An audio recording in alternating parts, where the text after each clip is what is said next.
Sinubukan naman siyang pigilan ng isang lalaki dahil hindi nito alam kung paano nila babayaran ang time merchant. Pero, hindi na ito umabot dahil pagtingin nito sa pinto ay wala na doon ang ating bida.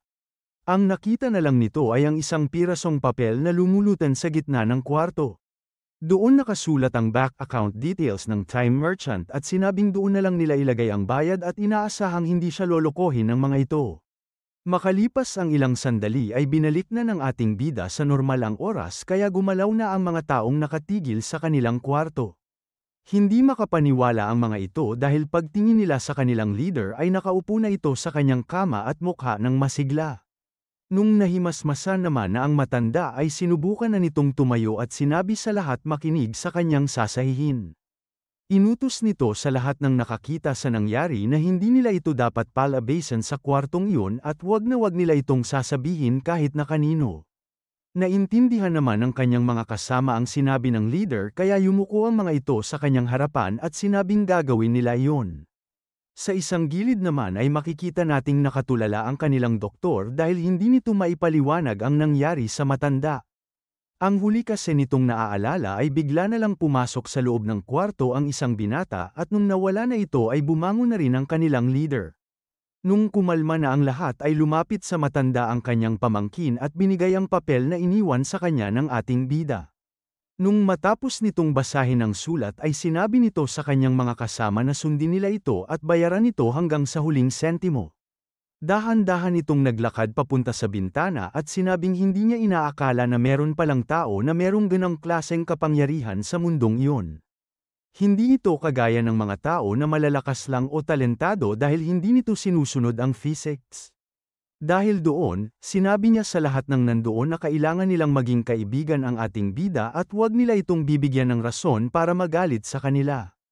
Yumuko na ulit ang mga ito sa harapan ng kanilang leader at sinabing gagawin na nila ito ngayon din. Sa ibang lugar, makikita natin na tinataas ni Lee ang kanyang kamay sa harap ng buwan at sinasabing iyon pala ang pakiramdam ng kapangyarihan. Ngumiti ito dahil tama talaga ang desisyon niyang magbenta ng oras at buti na lang ay walang naging problema sa mga una niyang transaksyon. Nagawa daw niyang kontrolin ang negosasyon at hindi naging issue sa kanya kung ang kausap niya ay isang estudyante o isang makapangyarihang pamilya gaya ng mga Rong. Hinawakan nito ang kanyang orasan at sinabing dahil doon ay lalong naging kapani-paniwala ang kanyang acting na isa talaga siyang time merchant. Pero, inisip nito na kakailanganin niya ng isang magandang system dahil hindi niya kakayanin kung dumami na masyado ang kanyang mga customer. Dahil doon ay tumingin muna ito sa paligid at inisip ng mabuti kung ano ang susunod niyang gagawin. Bigla namang may pumasok na ideya sa kanyang utak at sinigaw nito ang mga salitang Eternal Club. Sa panahon kasi nila ngayon, ang mga sikat at mayayamang tao ay kabilang sa iba't ibang uri ng club. Sinisimbolo ng mga club na yun ang status at kapangyarihan kaya doon nagtitipon-tipon ang mga ekstraordinaryong mga tao. Sinabi ni Lee na kaya siya gagawa ng club ay para siya ang pagmulan ng lakas at ang lahat ng otoridad ay kailangang manggaling sa kanya. Palalakihin niya ito ng sobra at ituturing itong pinaka-eksklusibong club sa buong mundo. Naisip agad ng ating bida na hindi siya mamimili ng kahit na sino dahil pwedeng sumali dito ang mga normal na tao hanggang sa mga mayayamang tao. Dinagdag din ito na para sa mga mayayamang sasali, magkakaroon sila ng 6 na levels ng membership ayos sa dami ng kanilang perang gagastusin. Ganun din naman ang gagawin nila para sa mga hindi masyadong mayayaman pero marami pa ang natitirang mga oras. Dahil siya ang presidente ay kailangan daw niya ng executive managerial team sa kanyang ilalim na binubuo ng isang chairman, vice chairman, secretary at 10 member representatives. Pinangako nito sa kanyang sarili na gagawin niya ang lahat para maging pinakamalaki at pinakaprestihiyosong organisasyon ang Eternal Club. Dahil sigurado na ang ating bida sa lahat ng kanyang plano ay sinabi nito na wala nang makakapigil sa kanya at tuloy-tuloy na ang kanyang pag-angat. Pagdating ng umaga ay inisip agad ng ating bida na kung gusto niyang mabuo ng maayos ang Eternal Club ay kailangan niyang makahanap ng mga mapagkakatiwalaang tao. Makikita daw ang mga ito kung saan-saan at mapapansin mo sila dahil sila ang mga taong wala nang ginawa kundi ang magtrabaho para sa kanilang mga pamilya. Tumigil naman sa kanyang harapan ng isang taxi at tinanong ng driver nito kung gusto bang sumakay ng ating bida. Nakita nito ang status ng lalaki at nagulat doon si Lee dahil mas matanda sa 40 years old ang kanyang itsura. Sumakay ito sa taxi at inisip na yon ang mga klase ng taong tinutukoy niya kanina. Habang umaandar ay sinabi ng driver sa ating bida na halata sa kanyang damit at kilos na isa siyang importanteng tao. Bago pa ito makasagot sa sinabi ng matanda ay napansin nito na merong nag-text sa kanyang cellphone. Pinakita doon na pumasok na sa kanyang account ang 100 million yuan na bayad sa kanya ni Mr. Rong. Kitang-kita sa mukha nito ang saya pero hindi na muna niya ito nilabas dahil meron siyang kasama sa sasakyan. Nawala naman ito sa kanyang iniisip nung bigla na lang sumigaw ang driver at tinanong ang kanyang anak sa telepono kung ano ang nangyari sa kanyang lolo. Bigla itong pumireno ng malakas dahil sinugod daw ito sa ospital at hindi niya alam kung ano ang gagawin dahil wala silang dalang pera. Sinabi sa kanya ng matanda na huwag silang mag-alala dahil pupunta na siya doon at siya na din ang gagawa ng paraan para sa pera. Lumingon ito sa ating bida para manghingi ng tawad dahil kailangan na daw nitong bumaba dahil pupunta pa siya ng ospital. Huminga ng malalim si Lee at sinabi sa taxi driver na kailangan din niyang pumunta sa ospital kaya sasabay na lang ito sa kanya at babayaran na rin ito ang kanyang metro. Habang papunta sa ospital ay kinikwento ng matanda na matalino sana ang kanyang anak pero hindi siya nito kayang pag-aralin sa magagandang eskwelahan at ngayon naman ay mas nahirapan pa sila lalo dahil sa sitwasyon ng kanyang tatay. Nung napansin nito na masyado na siyang madaming sinasabi ay nanghingi ito ng tawad sa kanyang pasahero at sinabing wag na lang niya itong pansinin. Makalipas ang ilang sandali ay dumating na sila sa harapan ng ospital. Agad lumingon ang matanda sa ating bida para manghingi ng tawad dahil kailangan na daw nilang umalis agad sa sasakyan. Pero, wala na doon si Lee at ang nakita na lang doon ng taxi driver ay ang naiwan nitong pera. Agad itong lumabas ng sasakyan para hanapin ang ating bida pero hindi na siya nito nakita. Tinignan nitong mabuti ang laman ng kanyang kotse at meron itong nakitang papel sa tabi ng mga pera. Nakasulat dito na yon ang kanyang bayad sa metro at sinamahan na din niya ito ng tip. Nakasulat din dito na kung kailangan pa niya ng pera ay pwede siya nitong tulungan pero hindi na daw ito libre sa susunod. Hindi makapaniwala doon ang matanda pero alam niya sa kanyang sarili na malaking tulong ang perang yun kaya yumuko na lang ito sa kawalan para magpasalamat sa ating bida. Nakita ni Lee ang ginawa ng driver kaya inisip nito na kailangan na lang niyang hintayin kung tatawagan ba siya nito. Tumalikod na ito para maglakad at sinabi na kailangan na niyang makahanap ng mga kasama at ng bagong customers. Bigla namang itong natigil sa paglalakad dahil narinig nito ang isang lalaki na umuubo sa kanyang harapan. Napansin agad ng ating bida na meron itong hawak na papel at may sugat naman ang isa nitong kamay. Hindi nagustuhan ng lalaki ang pagtitig ni Lee sa kanya kaya binunggo niya ito at sinabing pag tinuloy pa niya ang pagtingin ay papatayin siya nito.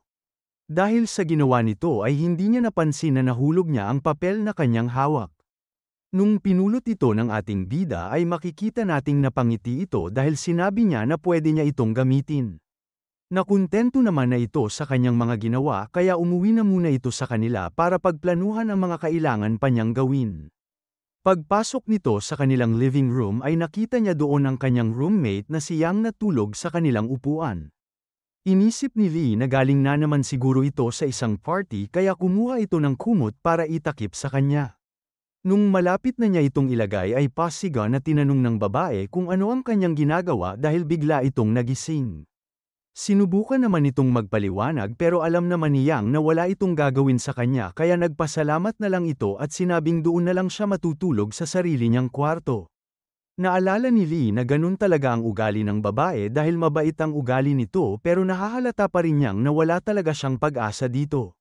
Ngumiti naman ang ating bida bigla at sinabing ayos lang yun dahil mas interesting nga daw pag nagpapakipot ang mga babae. Pumasok na din ito sa kanyang kwarto at sinabing kailangan na talaga niya ng mga kasama sa gagawin niya club at kailangan na din niyang gumawa ng card para mas makilala pa siya ng mga tao. Makalipas ang ilang oras ay nagawa na nito ang kanyang calling cards at nagawa na din nito ang kontrata para sa kanyang mga magiging empleyado. Sumandal ito sa kanyang upuan at sinabi na dahil doon, malapit na talagang magbukas ang Eternal Club. Pagkagising ng ating bida kinabukasan ay agad na itong lumabas ng kwarto para mag-ayos at umpisahan na ang kanyang mga gagawin. Napansin ni Yang na late na ito nagising kaya tinanong nito si Lee kung hindi ba ito papasok. Nung sinabi nito na day off niya ngayon ay inisip agad ng babae na alam naman niya na mabuting tao ang kanyang roommate. Pero, dahil sa kanyang catamaran ay hindi daw ito magtatagal sa capital. Tinignan lang ni Lee ang babae habang umaalis dahil alam nito ang kanyang iniisip pero sinabi nito na hindi alam ni Yang na hindi na talaga niya kailangang magtrabaho kahit kailan. Pagkalipas ng ilang oras ay umalis na ang ating bida sa kanila at dumating na ito sa Peaceful Homes Real Estate. Agad siyang sinalubong ng isang agent at masaya itong nagpakilala at sinabing siya ay si Wen Xiao Chen at siya ang mag-aasikaso sa ating bida. Umupo ang dalawa sa loob at pinakita ng agent kay Lee ang lahat ng bahay na pwede niyang bilhin. Bigla namang nagulat si Yang dahil nung pinuntahan niya ang dalawa ay nakilala niya agad ang ating bida. Ngumiti naman ito sa babae at sinabing meron kasi siyang balak bumili ng bahay at nung naalala niya na doon siya nagtatrabaho ay doon talaga siya pumunta. Inisip naman ni Yang kung totoo ba ang sinasabi ng kanyang roommate at kung meron ba talaga itong pera pambili ng bahay. Matagal na kasi silang magkasama pero ayon sa kanyang nakikita ay hindi sapat ang kanyang trabaho para makapag-ipon. Pero, hindi naman siya sigurado doon at inisip na kung totoo man ang sinasabi nito ay hindi niya kailangang palampasin ang komisyong makukuha niya dito. Yumuko ito at tinanong ang ating bida kung magkano ang kanyang budget dahil pwede daw siya nitong tulungan para makahanap ng perpektong bahay para sa kanya. Sinabi naman nito sa kasama niyang si Chen na dahil kakilala niya si Lee ay siya na ang mag-a-assist dito. Hindi naman na hinintay ni Yang ang sagot ng ating bida at pumili na lang ito ng mga bahay na sa tingin niya ay pasok sa budget ni Lee. Nagulat ang babae nung sinabi sa kanya ng ating bida na hindi niya gusto ang mga yon dahil masyado daw itong maliit para sa kanya. Sinabi naman sa kanya ni Yang na hindi iyon ang oras para makipagbiruan dahil seryoso nitong ginagawa ang kanyang trabaho. Ngumiti lang sa kanya si Lee at sinabing hindi siya nagbibiro dahil ang kailangan niya ay isang mansyon sa isang magandang lugar. Hindi naman na natuwa doon ang babae kaya bigla na lang itong tumayo at sinabi na maghintay muna doon ang ating bida. Inisip nito na nagsasayang lang siya ng oras kaya pinuntahan nito si Chen at sinabing siya na ulit ang mag-assist sa lalaki doon sa upuan. Nagtaka naman doon ang babae kaya tinanong nito si Yang kung bakit hindi na nito tutulungan ang kanyang kaibigan. Ngumiti lang siya at sinabing nangamusta lang daw ito sa kanya at dahil bago pa lang doon si Chen ay kailangan din ito ng experience. Hindi naman naniwala doon ang babae dahil alam niya na ganun talaga si Yang dahil hindi nito sinasayang ang kanyang oras pag alam niya na hindi talaga seryoso ang kanyang mga kausap. Makalipas ang ilang sandali ay dumating na si Chen sa pwesto ng ating bida at sinabing siya na muna ang mag-a-assist dito dahil meron daw ibang ginagawa si Yang. Dala na din nito ang listahan ng mas malalaking bahay at pwede daw siya nitong tulungan para pumili doon. Lumingon si Lee sa direksyon ng kanyang roommate at nakangiting sinabi na hindi talaga ito naniniwala sa kanyang sinabi. Pero, nung nakita nito na nakakunot ang noo ni Yang ay inisip ni Lee na lalo itong nakakaakit pag galit siya. Nilapag ni Chen ang mga picture ng bahay sa lamesa at nagulat na lang ito nung sinabi sa kanya ng ating bida na bibilhin nito ang pinakamahal na bahay na meron sila. Hindi naman sigurado ang babae kung seryoso si Lee kaya sinabi nito na ang presyo ng kanyang gusto ay halos 50 million yuan. Kalmado nitong sinabi kay Chen na totoo ang kanyang sinasabi pero bibilhin lang daw nito ang bahay kung siya mismo ang magbebenta nito sa kanya. Nakita nito na hindi nagbibiro ang ating bida kaya agad itong tumakbo para sabihin ang magandang balita sa kanilang manager. Hindi naman makapaniwala si Yang nung narinig nito si Chen na sinabing nabili na daw ni Mr. Lee ang pinakamahal nilang bahay. Napatingin naman agad ang babae sa ating bida at inisip na hindi iyon uubra. Alam niya kasi ang trabaho nito at ilang taon na din silang magkasama sa iisang bahay. Ano daw kaya ang gagawin nito kapag kailangan na niyang pirmahan ang kontrata at pag tinignan na nila ang pera nito sa bangko? Makalipas ang ilang sandali ay lumabas na doon ang manager at sinabing hindi naman sa hindi nila pinagkakatiwalaan ang ating bida pero nakasulat sa kontrata na kailangan muna niyang mag-down ng 500,000 yuan bago nito makuha ang bahay. Agad naman itong nilabas ang kanyang card at sinabi sa dalawa na hindi na nila yun kailangang gawin. Dahan-dahan nitong sinabi na gusto na niyang tumira agad doon kaya babayaran na niya ito ng buo.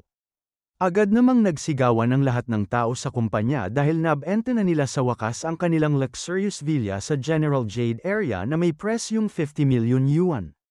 Nagbubulungan naman doon ang ibang mga agent dahil sobrang swerte daw ni Chen dahil sa kanya napunta ang komisyon at nagkakahalaga ito ng 300,000 yuan. Makikita naman sa likod nila na hindi pa rin makapaniwala si Yang sa nangyari at nagagalit ito sa kanyang sarili dahil hindi ito naniwala sa ating bida. Lagi daw siyang naghahanap ng mayayaman at makapangyarihang tao pero hindi niya napansin na ganun pala ang kasama niya sa bahay. Nung makalabas na ito sa bilihan ng bahay ay biglang nalang nagring ang kanyang telepono kaya sinagot niya ito agad. Sinabi ng lalaki sa kabilang linya na siya ang taxi driver na nagdala sa kanya sa ospital at tinanong nito kung totoo ba ang nakasulat sa letrang iniwan nito sa kanyang taxi. Napangiti naman doon si Lee at sinabi sa matanda na kung gusto nitong makaroon pa ng pera ay kailangan ulit nilang magkita. Nung sinabi ng driver na kailangan na niya ito ngayon ay binigyan siya ni Lee ng address at sinabing hintayin siya nito doon. Mabilis nang lumipas ang ilang oras at makikita natin na naghihintay na ang taxi driver sa napagkasunduan nilang lugar ng ating bida. Bigla naman itong napalingon sa kanyang likod dahil narinig nito ang boses ni Lee na nanghihingi ng tawad dahil na-late siya doon. Hindi naman makapaniwala ang matanda dahil dumating talaga doon ang ating bida gaya ng kanyang pinanggako. Sinabi sa kanya ni Lee na lumipat muna sila ng lugar para makapag-usap naman sila ng maayos. Habang naglalakad papunta sa isang coffee shop ay sinabi sa kanya ng driver na naoperahan kahapon ang kanyang tatay dahil sa brain hemorrhage. Matapos itong maging kritikal ng ilang beses ay sinabi nito na na-stabilize na siya ng mga doktor at nagpapahinga na ito ngayon sa ICU, pero, dahil sa kakaiba nitong sakit ay umaabot ng mahigit 10,000 yuan ang kanyang ginagastos araw-araw. Sinubukan nitong manghiram sa mga nagpapautang pero hindi daw nila kayang magbigay ng ganong klaseng halaga araw-araw. Nilapitan din daw niya ang lahat ng kanyang kamag-anak pero ang payo ng mga ito sa kanya ay sakuan na lang nito ang kanyang tatay dahil hindi daw matatapos ang kanyang gastos at hindi pa nito sigurado kung mapapagaling ba ito ng mga doktor. Pero kahit na ganun ay hindi pa rin daw siya sesuko kaya tumayo ito at sinabi sa ating bida na gagawin niya ang lahat para magkaroon ng pera. Napangiti naman si Lee sa kanyang narinig at sinabing kaya niya itong bigyan ng maraming pera. Ang kailangan lang daw nitong kapalit mula sa matanda ay ang kanyang buhay. Hindi naman makapaniwala doon ang driver at sinabing hindi niya kayang mamatay para sa pera. Natawa doon ang ating bida dahil hindi naman daw yun ang kanyang ibig sabihin. Pinitik nito ang kanyang dull eye para ipakita sa matanda ang sarili nitong status. Pinaliwanag ni Lee na isa siyang time merchant at bumibili at nagbebenta siya ng oras sa mga nangangailangan nito. Sinabi nito na tignan niyang mabuti ang natitira niyang oras at sabihin kay Lee kung interesado ba itong magbenta ng oras. Nagulat doon ang lalaki pero dahil desperado talaga ito ay tinanong nito kung magkano niya bibilhin ang kanyang oras. Sinabi ni Lee na ita-times 3 niya ang sweldo nito sa isang taon kaya kung 100,000 ito ay bibilhin niya ng 300,000 ang isang taong oras nito. Tinignan namang mabuti ng matanda ang kanyang status at sinabing ayon dito ay mamamatay siya sa edad na 53. Inisip nito na marami na rin naman siyang nagawa at madami pa naman ang matitirang oras sa kanya. Makalipas ang ilang sandali ng pag-iisip ay bigla nitong tinanong ang ating bida kung pwede ba niyang ibenta ang 3 taon ng kanyang buhay. Sinabi nito na kumikita siya ng 150,000 kada taon kaya makakatanggap siya ng 1.35 million yuan para sa 3 taon niyang oras.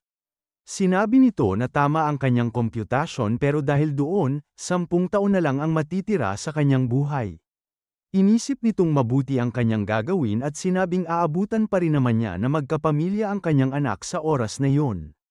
Kaya, sinabi nito sa time merchant na buo na talaga ang kanyang loob dahil para naman ito sa kanilang pamilya. Dahil doon ay nilabas na ni Lee ang kanyang kontrata at sinabi sa matanda na kung sigurado na talaga ito ay pumirma na siya doon sa papel. Hindi naman na ito pinatagal pa ng matanda kaya nilagay na nito ang kanyang pirma para matapos na ang kanilang deal. Pagkatapos noon ay binigay na agad ng ating bida sa matanda ang card kung saan nakalagay ang kanyang bayad. Pagkakuha dito ng matanda ay nagpasalamat agad ito at umalis dahil pupunta agad siya sa ospital para bayaran ang lahat ng kanyang utang. Habang naglalakad palayo ay inisip ng ating bida na makakatulong talaga ang perang yun sa matanda pero inisip din ito kung hindi ba talaga niya ito pagsisisihan. Bigla naman itong nagulat dahil binato siya ng bote ng lalaking nakasalubong niya nung isang araw. Nung nakita niya ito ay bigla itong natawa dahil hindi daw niya inaasahang magkikita agad silang dalawa. Nung nakita yun ng lalaki ay agad nitong nilapitan si Lee at tinanong kung bakit siya nito tinatawanan. Sinabi ng ating bida na napulot kasi niya ang medical records ng lalaki at alam daw niya na malapit na itong mamatay. Pero, sinabi sa kanya ng time merchant na hindi tama ang nakalagay sa kanyang record dahil ang natitira na lang daw nitong oras ay 26 days, 12 hours, 18 minutes and 20 seconds. Nagulat naman doon ang lalaki at inisip kung totoo kaya ang sinasabi nito at kung oo ay paano naman niya iyon nalaman. Bigla na lang naglakad paalis sa lugar na yun ating bida at sinabi sa lalaki na kung gusto pa niyang mabuhay ay sumunod ito sa kanya.